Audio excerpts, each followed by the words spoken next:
미리 알려주지 않았다고 말하지 말라.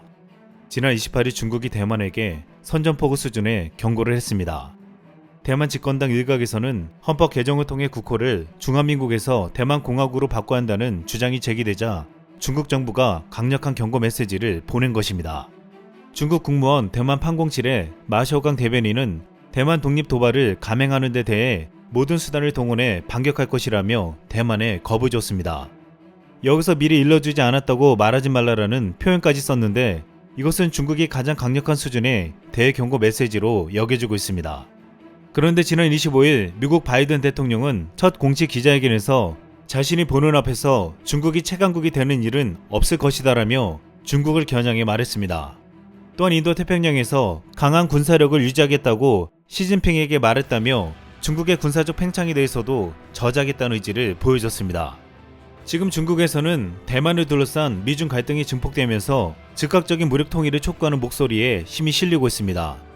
대만 통일 방식으로 제시됐던 일국양제는 이제는 일국일제로 대체한다는 주장도 커지고 있습니다. 하지만 대만 내의 상황은 정반대로 흐르고 있습니다. 집권 민진당을 중심으로 국회에서 진행 중인 국가 정상화를 위한 개헌 논의가 대표적인데 여기서 지금 중국 대만 통일을 의무화한 헌법적 근거를 삭제하려 하고 있습니다. 이런 상황이 되자 중국 군용기가 대만 방공구역에서 이달에만 100여 대가 들어와 비행을 하며 전쟁 연습을 하는 게 아니냐는 의심을 갖게 만들었습니다. 또한 중국 군함이 대만 해협을 침범하며 일촉즉발의 위기감이 감돌고 있습니다. 하지만 이러한 중국의 움직임에 미국은 전면에 나서 도발을 막으려고 하고 있습니다. 지난 7일 미국 태평양 함대에 존스 맥케인함이 대만 해협을 지나가자 중국은 반발하며 15대의 군용기를 들여보내 대규모 무력 시위를 했습니다.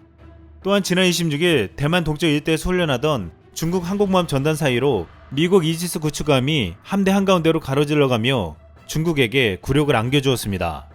일각에서는 저들적으로 돌진해오는 미 해군 구축함의 행동에 중국이 당황해 아무런 대처를 못했다고 했습니다. 이를 본 대만 네티즌은 미군이 이러다 상하이 칭타오까지 랴오닝함을 쫓아가겠다. 바다 아래에 있는 핵 잠수함이 추적 중일 것 등의 반응을 보이며 미 해군 구축함의 행동에 크게 환호했습니다. 이에 중국 네티즌은 미군 구축함이 투항하러 왔다며 어이없게 반박했지만 비웃음만 샀습니다. 중국 관영 매체는 29일 이에 반박하며 중국 항모전단의 위력을 평가절하려는 헛소문이라고 일축했습니다. 그런데 이번에 중국 항모전단을 뚫고 간 머스틴함은 이미 중국에 굴욕을 안겨준 바 있는 배였습니다.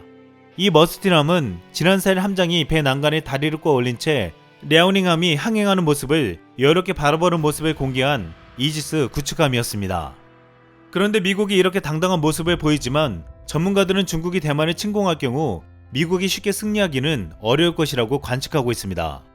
26일 홍콩 사우스 차이나 모닝포스트에 따르면 미국 군사 전문 매체 디펜스 뉴스는 미 공군이 워게임을 진행한 결과 차세대 군사기술을 이용했을 때 중국군의 대만 침공을 격퇴할 수 있지만 승리를 위해서는 막대한 대가를 치러한다는 결론을 얻었다고 최근 보도한 바 있습니다. 중국의 군함과 전투기, 미사일 전력 확충에 공격적 투자를 함에 따라 과거 서태평양에서 미군이 누린 일방적인 군사 우위는 점차 약화하고 있다고 했습니다. 일부 전문가들은 1991년 걸프전 때 미군이 6개 항공모함 전단을 전개했던 점을 고려했을 때 미국이 대만에 침공한 인민해방군을 격퇴하려면 해군과 공군 전력의 최대 80%를 투입해야 할 것으로 보고 있습니다.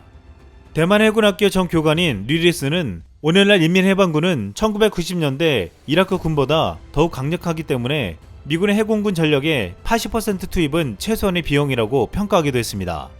이 같은 이유 때문인지 미국은 중국의 도발을 견제하기 위해 영국과 프랑스 항모전단을 불러 모아 훈련을 하는데 여기에는 중국과 센카쿠 열도에서 다투고 있는 일본도 끼어 있습니다. 또한 무엇보다 일본에는 23개의 미군 기지가 있습니다. 그런데 이 때문에 지금 중국의 도발을 대만 못지않게 두려워하고 있는 것이 일본이라고 알려져 있습니다. 미국과 중국이 충돌하면 일본에 있는 미군 기지와 자위대가 동원될 수 있기 때문에 중국은 가장 먼저 일본의 무력화를 시도할 것이란 것입니다. 미국의 싱크탱크 랜드의 티머시 히스 선임 연구관은 중국이 대만을 공격하기로 결정한다면 중국의 인민해방군은 자신들에게 가장 큰 위협으로 작용할 오키나와와 일본에 있는 미군 기지에 대규모 미사일 공격을 감행할 강력한 동기를 갖게 될 것이라고 말했습니다. 또한 일본 내에서는 중국이 일본과 싸우면 일본 해상을 봉쇄하고 일본에 들어가는 에너지와 식량 및 광무 자원의 수입을 막을 것으로 예측하기도 했습니다. 게다가 중국에 깊이 뿌리내리고 있는 일본 제조업의 공급망도 막혀 이에 일본이 견딜 수 없는 상황이 될 것이란 것입니다. 이 때문에 지금 일본에서는 대만은 일본 방위에 최전선이라는 표현을 쓰고 있습니다. 그런데 지금 중국은 미국과 대만에 선전포고급 경고를 하며 전쟁도 불사할 것이라는 각오를 하고 있기에 일본은 언제라도 공격을 받을 수도 있는 처지에 놓여져 있습니다. 그것도 도쿄올림픽을 직전에 앞두고 말입니다. 과거 올림픽은 40년마다 저주를 받았다고 말하고 있습니다. 1940년 동계올림픽과 하계올림픽을 각각 일본 삿포로와 도쿄에서 개최할 예정이었지만 1937년 일본이 중국을 공격해 중일전쟁을 일으키면서 개최권을 반납하게 되었습니다. 그리고 40년 후인 1980년 모스크바에서 개최 예정이던 하계올림픽도 소련이 아프가니스탄을 침공하면서 서방 국가들의 집단 보이콧으로 일부 국가들만 참여한 반쪽 올림픽으로 전락했습니다. 그리고 40년이 지난 지난해 도쿄올림픽은 코로나로 연기되었고 오랫동안 코로나로 인해 개최가 쉽지 않은 가운데 이제는 전쟁의 위험까지 도사리고 있다는 것입니다. 80년 전에는 일본이 중국을 공격했지만 이번에는 중국이 일본을 공격할 수 있다는 시나리오입니다.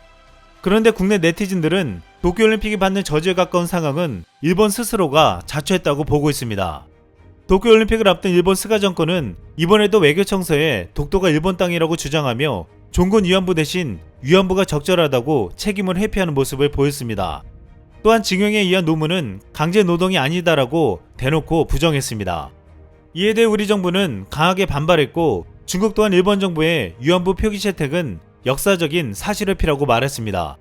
이에 북한도 발끈해 25년이 지난 오늘까지 일본 정부는 일본군 성노예 문제 해결을 위하여 아무것도 한 일이 없다고 지적하며 오늘 일본에서는 자국이 과거에 저지른 침략행위와 반인류 범죄들이 정당한 것으로 전시에 흔히 있을 수 있는 평범한 일로 평가되고 있으며 전범자들이 애국자로 추앙되고 총창 끝에 매달려 있던 피 묻은 우기기가 공공연히 나부끼고 있다고 비판했습니다. 일각에서는 중국과 북한은 동맹관계에 있기 때문에 중국이 미국에 대항해 일본을 공격하면 북한도 자동으로 참전할 수 있기에 그동안의 분노가 일본 열대에 쏟아질 수도 있다고 보고 있습니다.